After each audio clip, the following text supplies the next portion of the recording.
Bonjour tout le monde. Mon nom c'est Michel Barbeau. Je suis professeur. I will switch in English in a minute, but I'm in France. Okay. And I think it's important. Je pense que c'est important que je me présente en français. Puis, je suis professeur à l'Université Carleton à Ottawa, au Canada. Aujourd'hui, je vais présenter du travail que je fais en compagnie de Joachim Garcia-Alfaro, qui travaille pour vous, avec vous, puis mon collègue Evangelos Kranakis, aussi de l'Université Carleton. Okay, I will give the talk in English, but si vous avez des questions en français, vous êtes les bienvenus, je vais répondre en français. I can answer questions in English also. So you're good with both. My talk is about, we do research on quantum networking. It's very related to quantum computing. And quantum networking is, like today, does classical computing make sense without the internet? No. And it'll be the same thing with quantum computing. So to fully exploit the potential of quantum computing, we need a quantum internet also. And our work goes in that direction. So I'm not assuming that you all have a strong background in quantum computing. Actually, it's not easy to get into that field. And personally, I invested several years before I could understand something. And it's pretty much like that for everybody. And so what I'm going to do, my talk is structured in 3 parts. I will give an introduction, very, very basic introduction to quantum computing, the basic ideas. I'll talk a little bit about quantum networking in the second part. And at the end, I will give an overview of the research we are doing, Joachim and Evangelos and I. Okay, so I called it quantum computing for dummies, no offense. Yeah. I teach at Carleton, I teach a course in quantum computing, and it's a 45-hour course. And I tell my student in this course, you will learn only 2 things. And if you understand these 2 things, it's the key to understanding what can be done with quantum computing. Although these 2 things, they superficially, they look easy, they are not easy to understand. They are not easy to grasp. They are not easy to put in practice. But mainly quantum computing introduces these 2 new computing concepts. So the first one, maybe you heard about it, it's superposition. Okay? In classical computing, we have the bit, and in quantum computing, we have the qubit. And the second concept is entanglement, which is even harder to grasp. So I'm going to give you an explanation of these 2 concepts. It's very simplified. It does not capture everything. It's a way to see things. So if the unit of information in quantum computing, it's called the qubit. And why quantum computing is called quantum? It's because we encode information in basic unit of materials. So photons, for example, electrons. So the terms comes from that. And we use the properties of material at that level to design algorithms. Okay, so the qubit, what is different is that the qubit is at the same time 0 and 1. Okay, so what does that mean? It means that you create a qubit, and until you read it, and in quantum computing we say measure, because we don't read qubit, we measure qubit. And after measurement, the qubit is destroyed. And a way to see that, okay, so a qubit is in state 0 or 1, but there's a probability, okay? So there's a, when the measurement, the qubit collapses, okay? So we say collapses, so ends in state 0 or 1. And it's according to a probability, so that I picture with P and 1 minus P here, okay? So that's one way to interpret that. But that's not all. So the power of quantum computing is that so you can have registers or quantum state made of n qubits, okay? And this is pictured here. So I have a n qubit register, and all the states. So I have n qubits. So they are in classical computing. If you have n bits, you have 2 to the n possible combination, 2 to the n possible values you can put in the register, but only one at a time. Okay, but in quantum computing, they all exist at the same time. They can all exist at the same time. The 2 to the n minus 1 combination. All of this leakiness and can leak, you know. So imagine I even send out this plus theta initially because of my. And so this morning, those of you who were at the talk by Marc Olivier, he talked about multiprocessing, parallel computing. Okay, so it's a form of parallel computing. Okay, so because you have 2 to the n states at the same time. But it's not like classical computing. If I, with a parallel computer, if I'm able to run, let's say 2 to the n threads, and each of the thread processes one of the 2 to the n states, okay? So at the end, I will have 2 to the n results. But with quantum computing, I will have just one result. Okay, this is called quantum parallelism, and it's very different from classical. So it's not like classical parallelism. It's not sequential programming. It's a new way of thinking. Now, superposition. So it means that a qubit can be in state 0 or 1. Here, it means that a register can have at the same time up to the 2 to the n state can exist at the same time. So this is the concept of superposition. Now, another very important concept, and the quantum algorithms build on that, is the concept of entanglement. Okay, so you have these 2 to the n states, but you will shape with gates. You will shape the probabilities of these 2 to the n state. So you will make them, some of them more probable than other. And you will design your algorithm such that the solution to your problem that you're seeking for, so the system will collapse, okay, with very high probability into that state.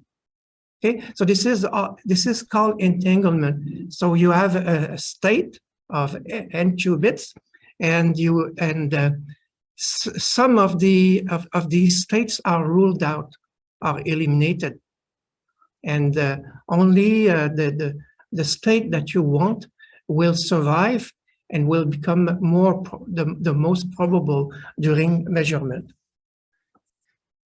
So I'm not using any notation so far specific to quantum computing. And if you want to, so entanglement, if it looks very strange to you, you can think about it's called the broken heart syndrome, especially old people suffer of this syndrome. How many times you heard that from someone? Oh, my grandfather died, and the week after my grandmother died also, because they are linked together. Okay, so What is this link exactly? This is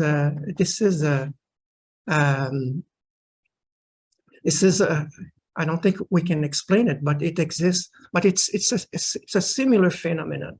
Okay, so entanglement is a similar. You can entangle qubits, and they will behave consistently, and they can be separated, and this entanglement will be maintained. And this is what we use in quantum networking, remote entanglement. And quantum networking is about a lot about creating this entanglement between remote terminals.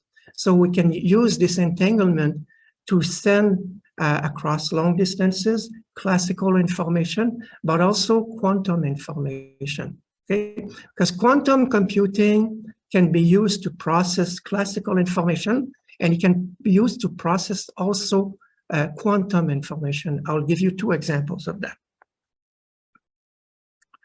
And so just a few words about quantum computing. So for many algorithms, you will initialize this system in these 2 to the n states. And the quantum processing consists of transformations or gates. Okay, we are, in terms of programming, I would say with quantum computing, we are at the level we were during the Second World War, when people were programming computers by connecting wires in the switchboard, on the switchboard of the computer. And it's like that. So when you describe an algorithm, so you have lines. At one end of the lines, you have input, and along the lines, you have transformation or gates. And at the end of the lines, you have the output. Okay? And what does the gates? What they do? They transform the initial state according to your logic. Okay, two examples of application of quantum computing. If you know a little bit about quantum computing, the first thing that most of the people learn is quantum key distribution, QKD, and it's something that has been invented a long time ago. One of the co-inventors, Gilles Brassard, is actually a prof in Montreal, and I was a graduate student when he presented his work from about that at University of Montreal, and really it looked very weird, and not too many people understood what it was all about.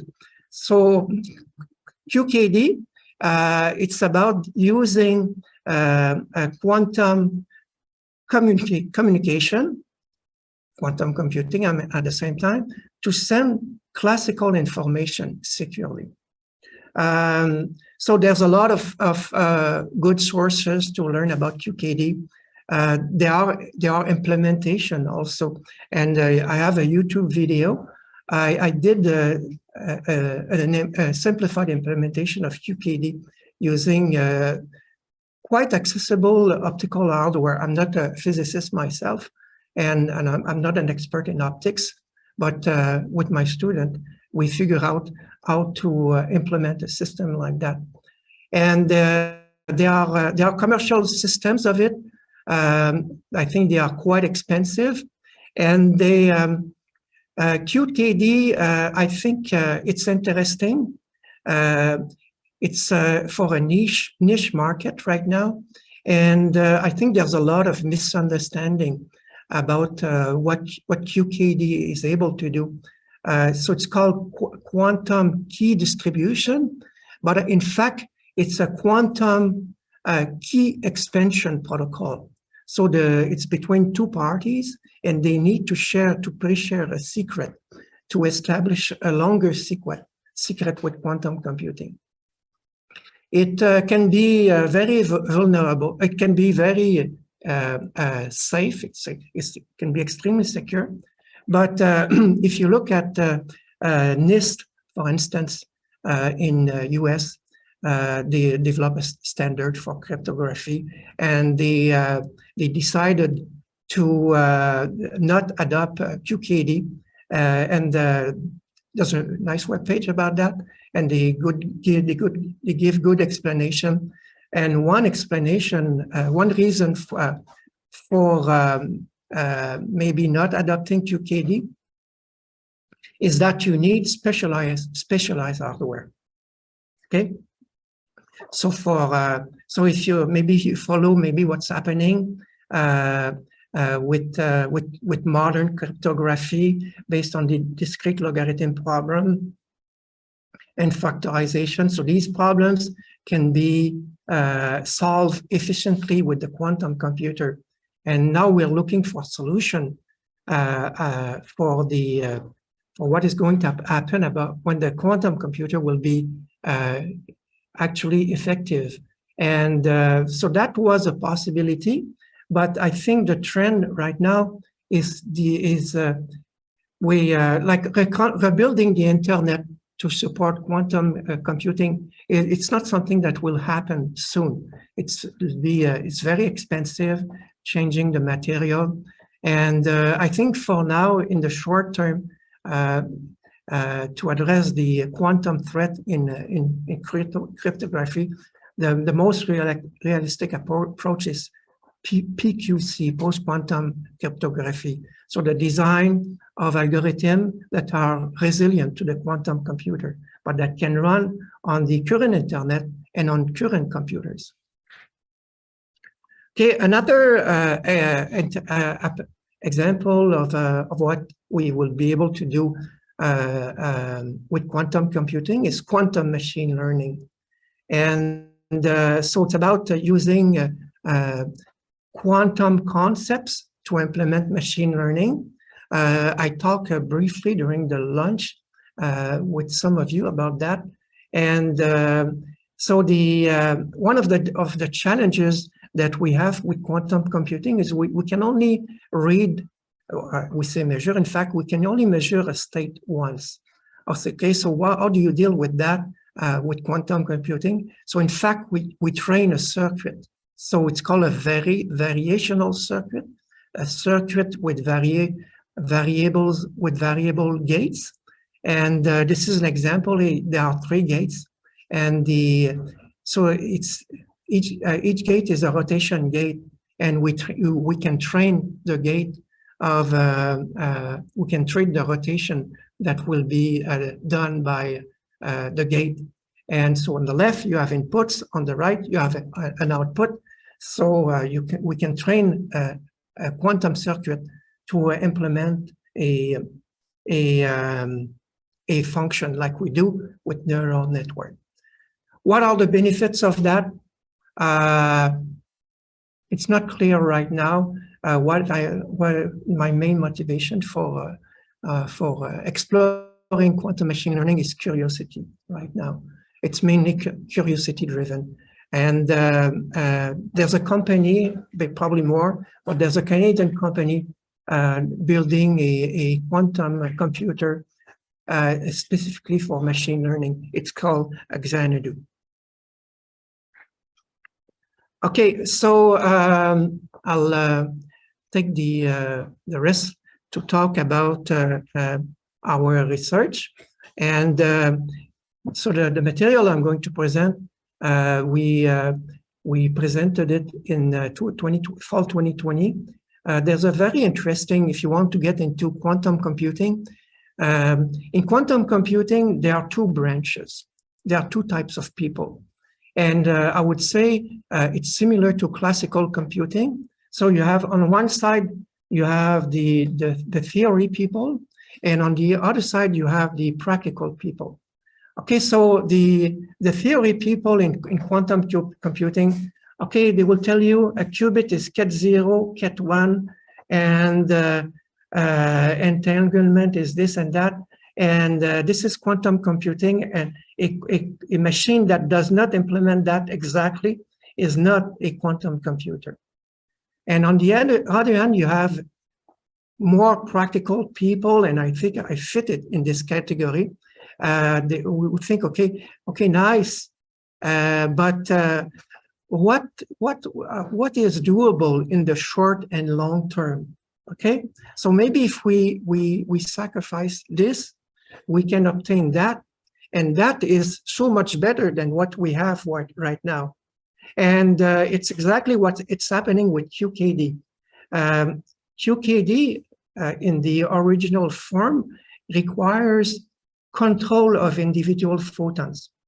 Okay, so as I mentioned in the beginning, in quantum computing, we store information, we encode information in particles.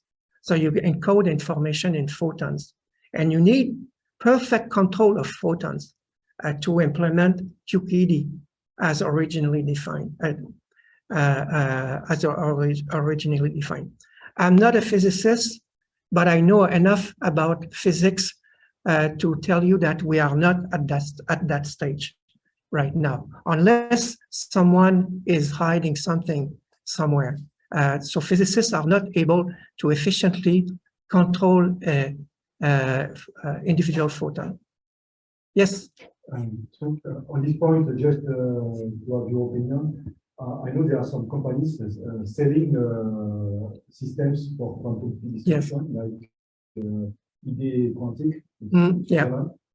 Do they really implement real quantum distribution? And if so, then they have solved this problem. So what is your opinion? My opinion, okay, I will tell you exactly.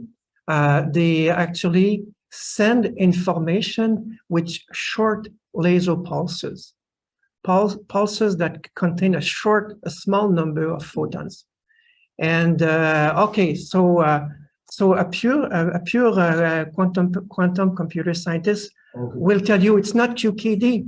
I can intercept the pulse and grab one of the photon in the pulse and decode. But in fact, who can do that right now in this room? Okay. Compared to intercepting of a wireless signal, anybody can intercept a wireless signal, because when your Wi-Fi sends a packet, there are billions of photons. So maybe even in Canada, I can intercept your communication here, because you can talk to the moon with 5 watts. But even if it's not, okay, theoretically 100% secure, it's still extremely secure technology compared to the classical technology that we have on the internet, because there's a very high, strong technical challenge for the adversary. And another point also, there are some startups in France and in the world. In France, I think the one is called Carleton. I think they are selling, if I remember well, what they call single photon sources. So there should be only one photon each time that is controlled each time. So maybe there are some solutions existing. Maybe there are, or we are close. To the best of my knowledge, these sources are probabilistic. They will send a single photon with high probability, but sometimes there will be. Yes, and there are techniques that have been developed. Okay, so we can do that in case of the it's called the photon splitting attack. So in case the pulse can be split and intercepted, there are techniques for detecting that. It's quite easy. So the decoy protocol. I've heard about it, but I don't know what details. I've already read the detail. Yeah. So I think I think it works like that. Although I'm just a computer scientist, my knowledge in physics. Maybe if I read the documentation and I ask questions. Okay. So the work we're doing. So I'm going to explain a typical architecture of of the quantum internet of the future, because we are not there yet. Okay, there are people working very hard to make it happen, but we are not there yet. So I'll explain how it will work eventually. It's based on two principles for the quantum internet: entanglement. Okay, and with entanglement you can do teleportation. So what is teleportation? So teleportation is about the transfer of a quantum state from one point of the network to the other point. What can you do with that? You can transfer quantum information, but you can use it also to transfer classical information.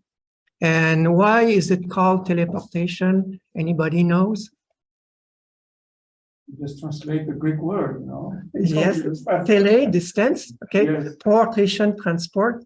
But actually, it's a concept that was invented in Montreal by Gilles Brassard and his team, and they are French speaking, and they were fans of Star Trek. And if you watch Star Trek, at least in Canada, in French, the transporter is called the mechanism implemented by the transporter is called teleportation. So you teleport a person from. So it's not the same word in English? You beam, yeah, you beam someone. I didn't know that. I know the French version of yeah, you beam someone with the transporter. Okay, but don't get me wrong, we're not there. So it's about so teleportation can teleport the state of a one quantum bit from one location to another. This has been demonstrated. We know it's feasible. Okay, and so probably you heard about your colleague from Paris-Saclay, who is a co-winner of the Nobel Prize in Physics this year, and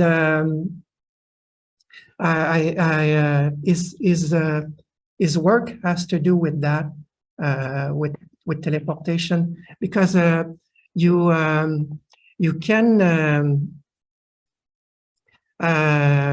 so using entanglement, so you can separate the two entangled qubits, and they will behave consistently. And Einstein knew about it, but he couldn't explain. Okay, and initially they thought, again, I'm not a physicist, so I'm explaining things in simplified thing. Einstein thought that there was a shared variable, some hidden shared variable. And your colleague, I think it's Professor Aspect, well, he demonstrated that no, it's not. They don't have a shared variable, and they're still not able to explain what is happening, but it is happening. Okay, and eventually, I guess they will be able to explain what the phenomenon, but it's not communication, it's not electromagnetic waves, it's something else that we don't know now. So in our work, so it's about we try to, okay, so you build a quantum internet, and you try to plan the resources you will need. And so the nodes, in the network, they need to have a capacity for quantum memory. So we try to develop models to predict the amount of memory that will be required by a network element in this context. So we have theoretical contribution. We have identified lower bounds and upper bounds for capacity of network elements, and we have simulation work also. And I would say my two colleagues here, they are the major contributors. So I'm going to mainly present their ideas and their work. So if I say something wrong, they are here to correct me. If And something's wrong, I didn't do that. they Let's make it clear. you're welcome to jump in. I get that your contributions are entangled. Nice. Okay, and we work also so predicting the amount of resources and also about preventing congestion in quantum networks.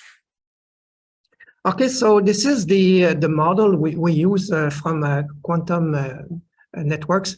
If you know the book authored by Peterson and Davy on computer networks, it's a well-known books in US and Canada used for courses on computer networks. It's a similar model that we have adapted. So in this model, so circles represent terminals, and the core network is made of routers, but probably the more exact term for today is repeater. And so in this network, what are we doing? We establish entanglement between terminals, okay, that can be used after for teleportation. So our work is about that, algorithms for establishing an entanglement, for routing, finding paths to route the entanglement across the network.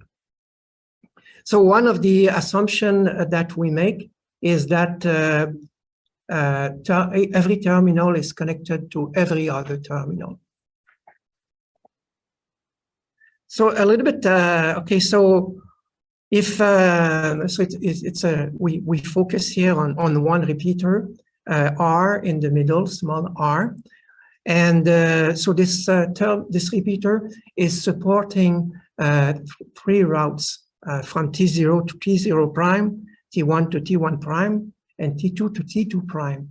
And in our work, so one of the things we found is that to plan the capacity of the repeater, so C sub P of R, so the capacity in terms of qubits to support the routes that are going through that repeater. So we find that, not surprisingly, it's proportional to the number of routes that are supported by the repeater, and it's also proportional to the length of the routes because of the technique we use to create entanglement. Okay, so I'm going to talk a little bit more about the black squares in the network. So there are several assumptions we can make. I try to keep things simple today, but still relevant. So we have, so we assume that during establishment of entanglement, errors can occur. Okay, and the term that is used to refer to what is caused by error is fidelity. So fidelity is the degree of correspondence of a state to with respect to what it was originally. And so in today's talk, I'll talk a little bit about purification. It's a technique for improving fidelity when fidelity is affected by errors. And I will say a few words about entanglement establishment. So a little bit of notation now. So I avoided using quantum specific notation today. But if you want to get into quantum computing, you have to learn the Ket notation. And the Ket notation, so what it does, what it is here, it says that we have a 2-qubit state, and in this 2-qubit register, there are 2 states that are existing with equal probability: the state 0-1 and the state 1-1. They both exist. So here we have entanglement, okay? Because not all states are present. Not all 4 combinations are present. And what it means that, okay, if you measure the first qubit and you obtain a 0, the whole state will collapse into state 0, 1. So you will rate, if you measure the second qubit, you will obtain a 0. And similarly, if you measure the first qubit and you obtain a 1, the state collapses into the state 1, 1, and you will read 1 in the other register, and no matter the distance, if you're able to separate them. And we know how to create entangled particles right now and how to separate them. So physicists can do that. There are many errors that can occur, and in this today I'm using the most simple error model. So the value of a qubit can flip during the establishment of entanglement across a route. So in this example, this the second bit flipped due to errors. So by the way, these pairs are called the Bell pairs. Okay? And there are 4 Bell pairs, and they are very important in quantum computing. You will see them everywhere. And so Bell pairs are important for teleportation. And so teleportation, when you implement teleportation, there are options. So the choice of the Bell pair is one of them. And so if you establish entanglement and you expect to have a certain Bell pair, but due to error, you have another Bell pair, so teleportation will not work properly. You will not transfer the state correctly. Okay, so there's a technique to improve the fidelity in presence of error, and it's called purification.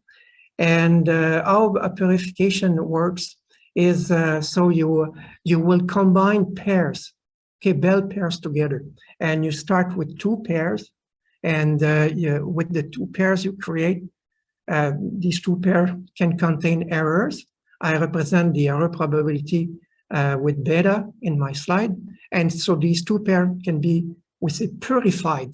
Okay, so you sacrifice 1 pair and the result, it results into 1 pair, but of higher fidelity.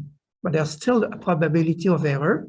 And the error is, so beta is the probability of error. 1 minus alpha, which is equal to 1 minus beta, is the probability of non-error. So with 1 cycle of purification, the fidelity increases to alpha square over alpha square plus beta square. Okay, so and we can show that if beta is lower than 0.5, so the fidelity, the ratio of fidelity is increasing with alpha. And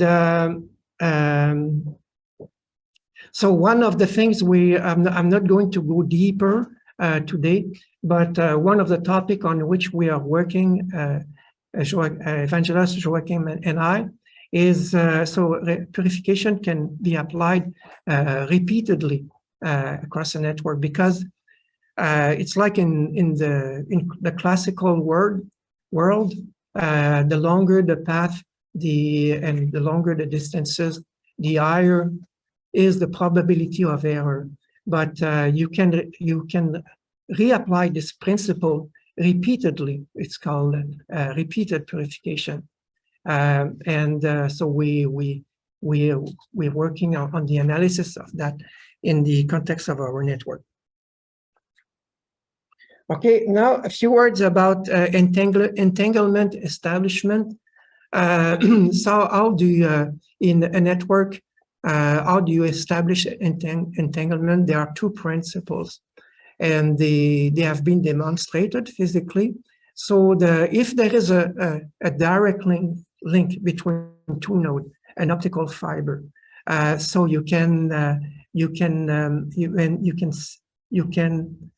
generate 2 particles, 2 photons that are entangled. So you keep one locally, and you send the other to the other node, for instance. and we can establish entanglement like that.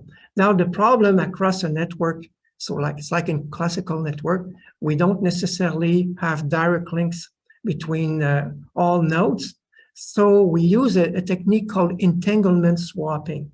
Okay, so how does entanglement swapping? So it gives me the occasion to show you how a quantum algorithm looks like graphically.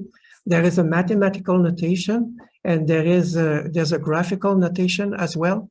And so this is how we describe. You see, it's very primitive, and most of the algorithms right now, they are not very complex, but some can be.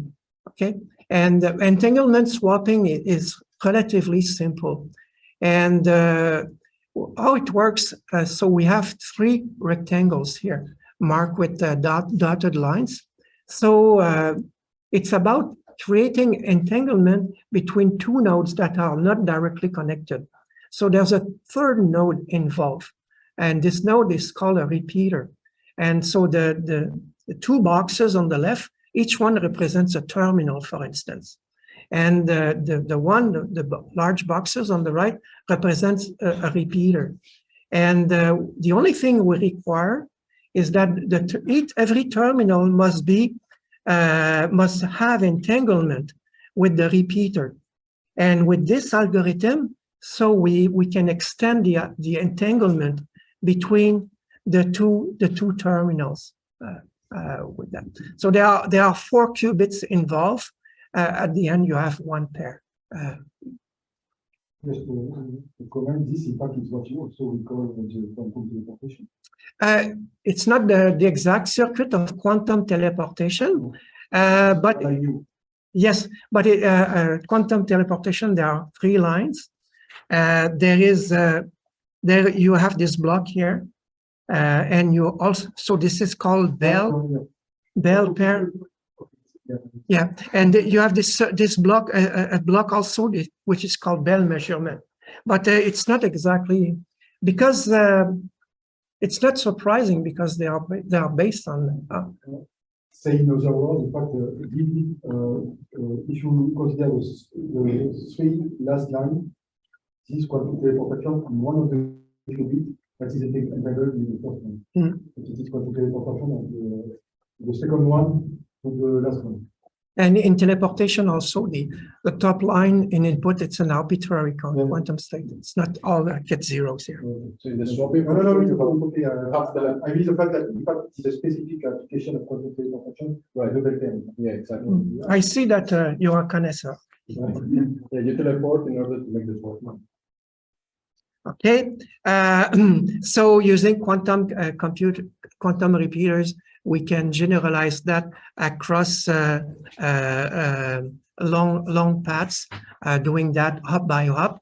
And at the end, so if you have do 2 terminals, V0, V sub 0, and V sub S, and as long as there's a chain, they are connected by a chain of repeaters using direct communication and entanglement swapping, we can create an entangled pair between a Bell pair between V0 and Vs. Okay, so I'm going to talk a little bit about the results we have. I described the context. So in our research, I will skip many details, but there are 2 metrics in this that we consider in this work. So we try to predict the capacity that we need in quantum repeater, and so there are trade-offs.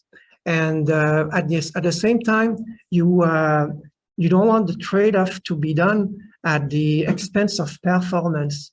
And one of the metrics that we use is the rate of entanglement.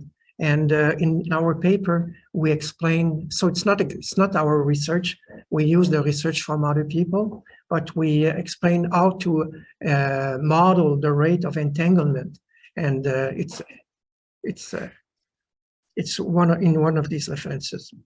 So one of the theoretical results that we have, so we have a minimum quantity of memory, and we also have a maximum quantity of memory.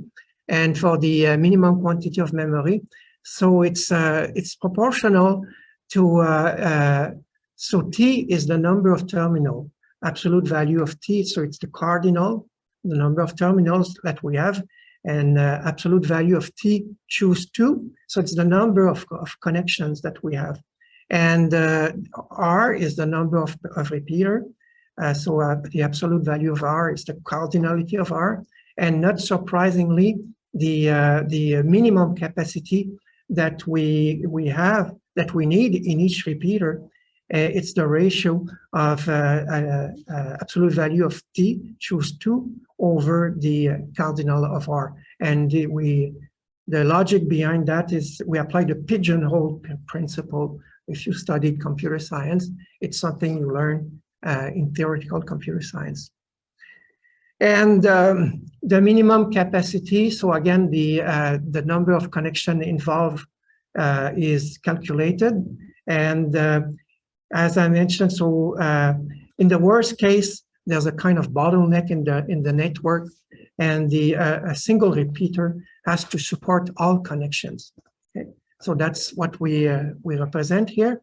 And I mentioned earlier in my talk that the cost of supporting a connection, it's proportional to the length of the routes.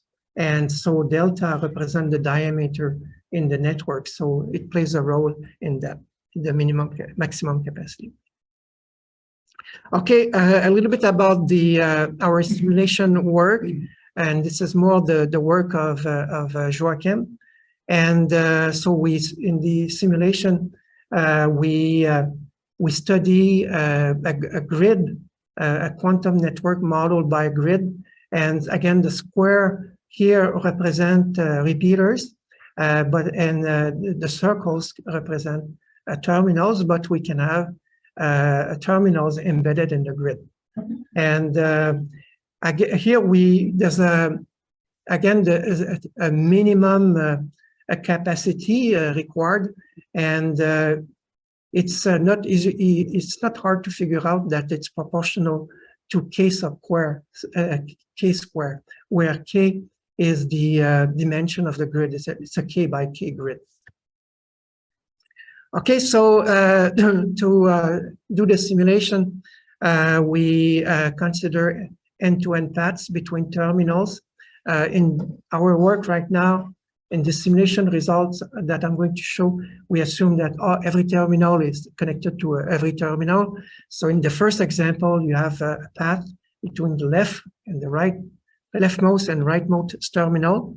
In the bottom, we have another example where the grid, not all nodes of the grid are occupied by a repeater or a terminal, and we analyze that. To analyze that, we generate randomly topologies of that type, so we obtain statistical results.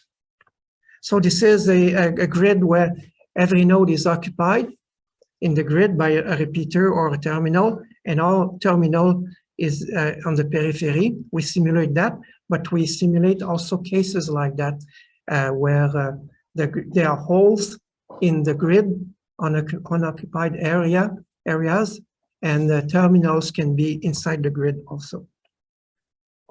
And this is just a similar case, but since we randomize the process, each time we obtain a different topology. And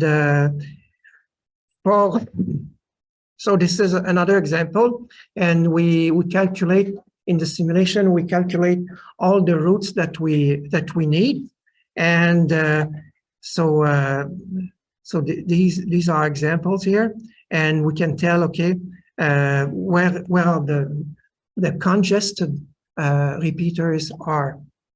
Okay, but statistically, and this is the conclusion of my talk. So we work on algorithms to prevent congestion. The best algorithm at first sight is shortest path. Okay, you try to connect each terminal using the shortest path.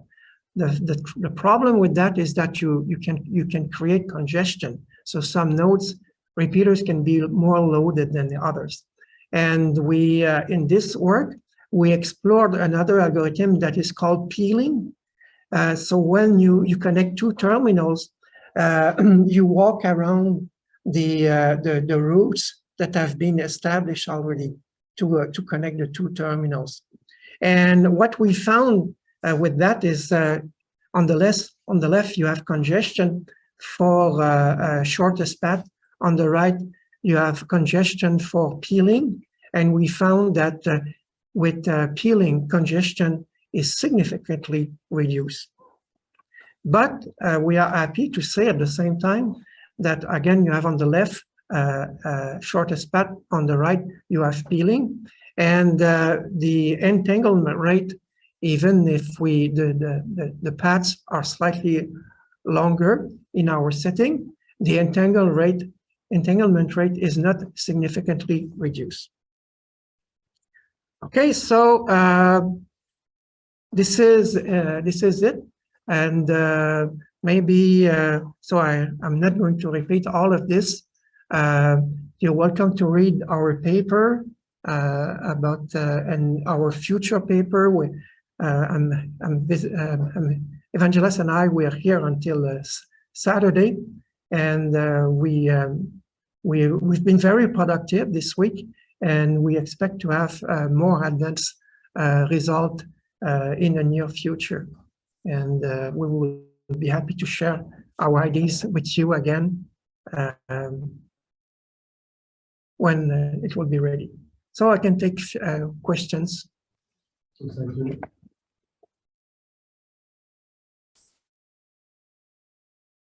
Any question in the room?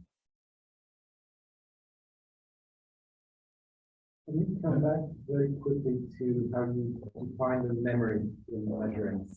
You're looking at memory, and I didn't quite catch what that memory referred to, how it, like you said, it increased it proportional to the length of path.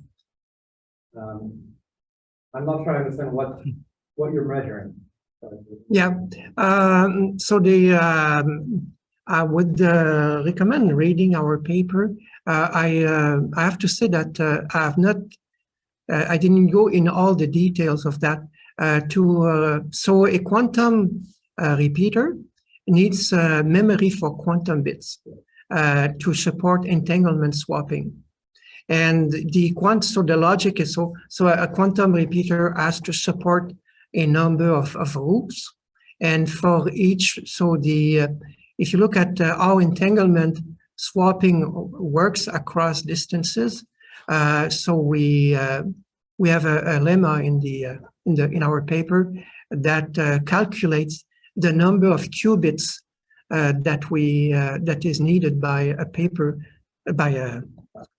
Maybe I can say something. Imagine this is Ville de France, and you have all compartments around Paris, and you want to connect them. But you have to connect each pair of them.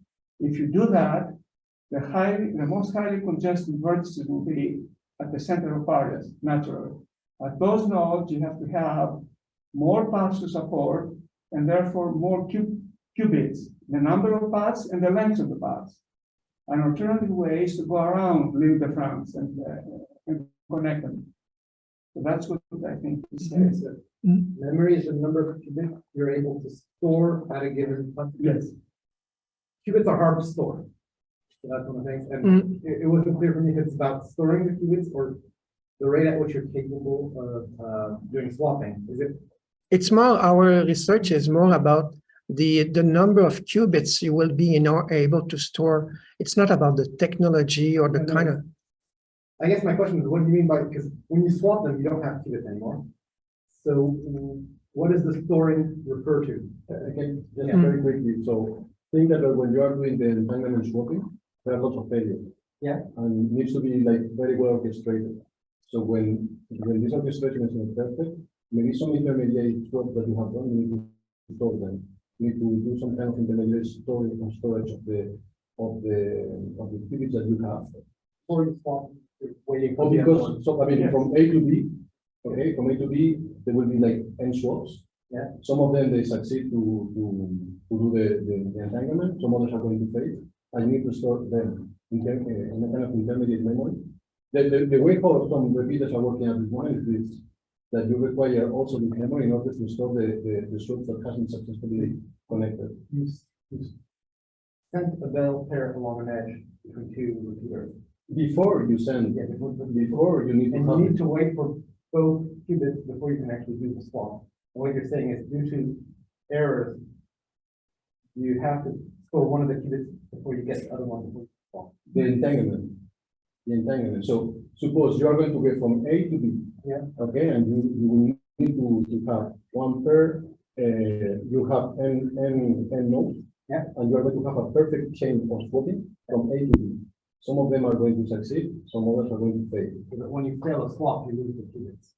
No, yes, but what you want is to have a chain of entanglement. Yeah. You want to have a perfect chain of entanglement from A to B. And you will need to do several iterations in order to have these two nodes with a chain of entanglement. Yeah. If you succeed to do an entanglement and you have failed in the leader, this one can be done again. Before you are going to use this entanglement that you have on A to B to do something else. All right, then I guess, yes, the follow-up question is, what do you mean by failing? Because there are many things that can fail. Normally, when you try to swap, if you fail because of incoherence, you lose the two qubits and you've lost your chain. Before you use the qubits, you are going to have, let's say, a link. Yeah. You want to create this link. And the Okay, creation of this link, It's the can bell fail. pair creation that can fail, and then Right. you have to wait for the next bell pair creation. Right. So that makes sense. So one of the, I mean, this is just an example. So one of the reasons that you may need this memory is because something in the middle has failed. You don't want to lose all the others that you Yeah. have already done, and this one is what you are going to If it's store. the bell pair creation and you can detect that it's failed without doing the actual swapping, then I see where the memory is. Yeah, and it's this, and once you have the link that has been created, then is when you are going to do, for example, QKD or Yeah. machine learning or whatever. Question on this thing. I think it may be a bit related to what René said. So you have 4 qubits there on the right. You have 4 qubits entangled by pair. But so you need they are created in some nodes. Let's say they are created on the upper line and on the and for the last one on the node line, bottom line.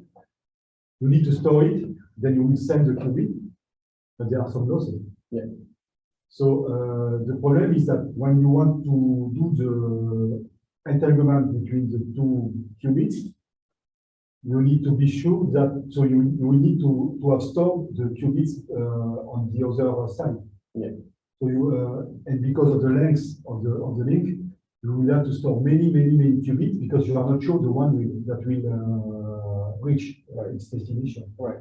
So in terms of size of memory here, it really depends on the link, and you may have many qubits required for the memory because you are not sure the one that will reach the destination. You take this into account in your model, or for me it was not clear. I will have to write the paper. Not maybe in the specific paper that Michel was telling, but we are still working on that. Because it's a question that we ask ourselves, and we make ourselves think that we need very large quantum buffers because we need to store the qubits to be sure that you get the right one when the corresponding to the one that succeed in reaching the other. It's a mess of orchestration of how they are going to connect all of this. Trying to come back to what I was saying, trying to see if I get it. So errors can happen in the two first boxes here. This is where we get the most errors. And the ones that mean we It have to can wait. everywhere here. When You you have can an error in the swap, it kind of breaks your whole chain. So is it, in your model, is it, once I have a qubit on the left and right that are right, I do the swap automatically? Or do I wait to have the whole pairs set up and swap everywhere at once? You do swaps locally? you do swap step by step. So you create the pair first, and when the pair is ready between two terminals, you can use it. Yeah, but to create the pair between two terminals, you have to swap along every Yeah. repeater. Absolutely. So I guess my question is, are you going to have a local pair between each pair of repeaters before you do all the swaps? Or does every repeater swap as soon as it has the pair with each of them. Yeah, this is a question. The exact algorithm you're going to use, there are options. You can do it sequentially. It can be nested structure in some way. There's not a unique way for doing that. Okay, so that was my question. Mm. What did you look at here? We use nested, the nested entanglement. Nested means hierarchy? Yeah. Okay. Yeah, so we start from the bottom, and we connect the 2 up nodes, Yeah. then the 4 up nodes, then the 8 up nodes. You don't just do it at each node once you have the 2 sides. And you could do it like that, or see sequentially. So you find the root, and you build entanglement up by up. You know, that will require a lot of memory usage and time, because you have to store. It requires a little bit more memory. But when you It's simpler, although. Yeah, I see what you mean. So you have an entanglement here, you know, and you do the swapping here, right? Well, you have to have both of those things Yeah. before you can swap. Right? So I guess my question is, you could swap as soon as you have a qubit from each side. Yes. And you actually don't, like, whether you do that instantaneously or you actually build your hierarchy, you're gonna need n-1 swaps. Oh, Yeah. I mean, for the whole chain, yeah, for the whole. So is there a reason to use a hierarchy where you wait for 2 hops to be both done before you do the 4 hop? Or could you do it in any order of those 3 swaps? Yeah, the number of steps is logarithmic. Okay, but you see, we were interested also, if you look at this node, think of the center of Paris, this has to satisfy a lot of pairs. Yeah. You know, and so we're also interested in that question, that not just for one route, but rather for lots of routes that may go through that. Yeah.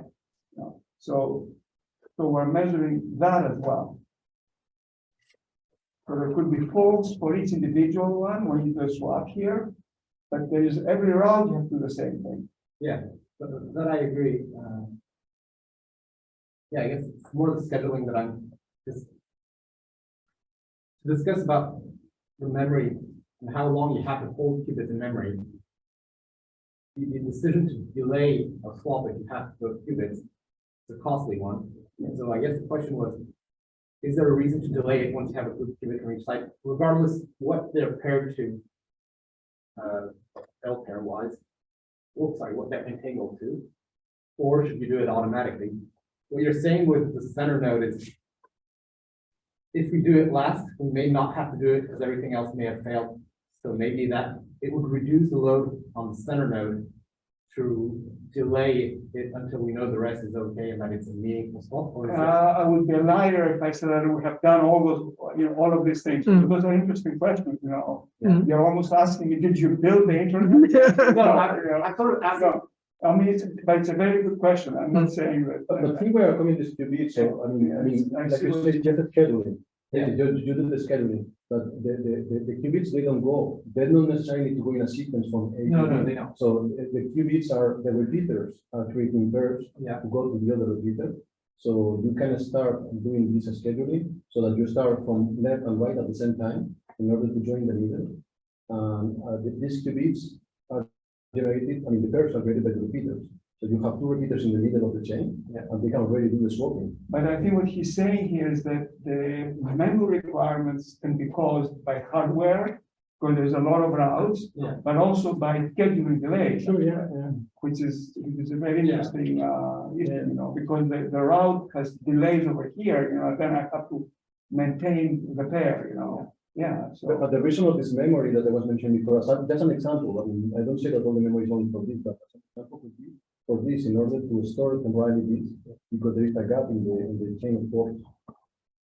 And I see that, for example, now you start seeing commercial products in order to offer that the memory to store of this qubit because of this gap that you have in the middle in the chain of thought. Maybe you can switch to another question. Anastasios, I see that you may have a question. Anastasios? Yes, I hear you. Sorry, the quality is not very good. Can you hear me? Yes. Yeah, I'm a bit far from the micro. Yeah, excellent. So, hello, thank you very much for your talk. I'm Anastasios Giovannidis from Sorbonne University. So, we have been working a bit also on these topics. lately, and we have also relevant publication on the International Conference on Quantum Computing, QC 2022.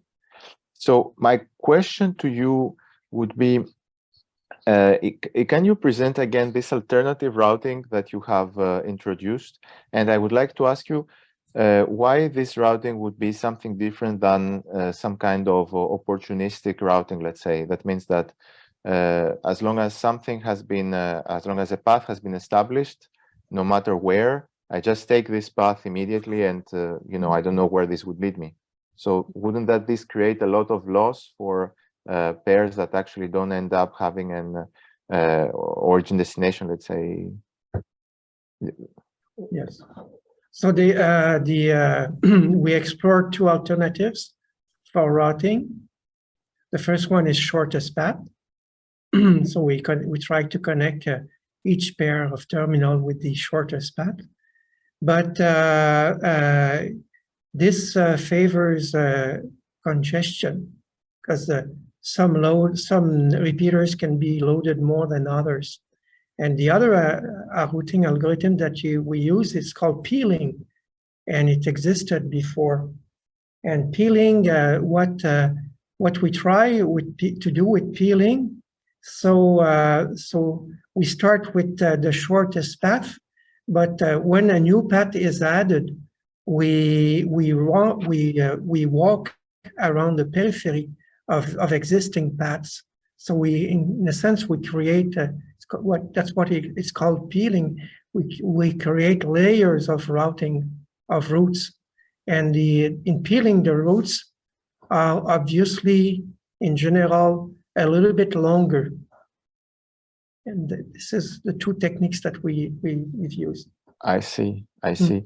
And so, you will find peeling, if you Google peeling, it's not a new algorithm, so you will easily find descriptions. I see. Of peeling.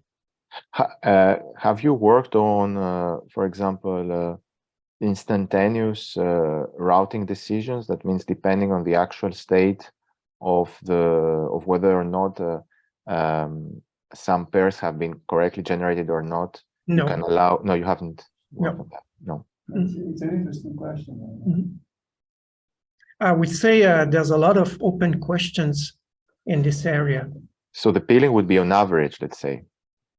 We keep this route and we try to establish a path with by establishing pairwise entanglements. Yeah, we try to average the load across the repeaters. Okay.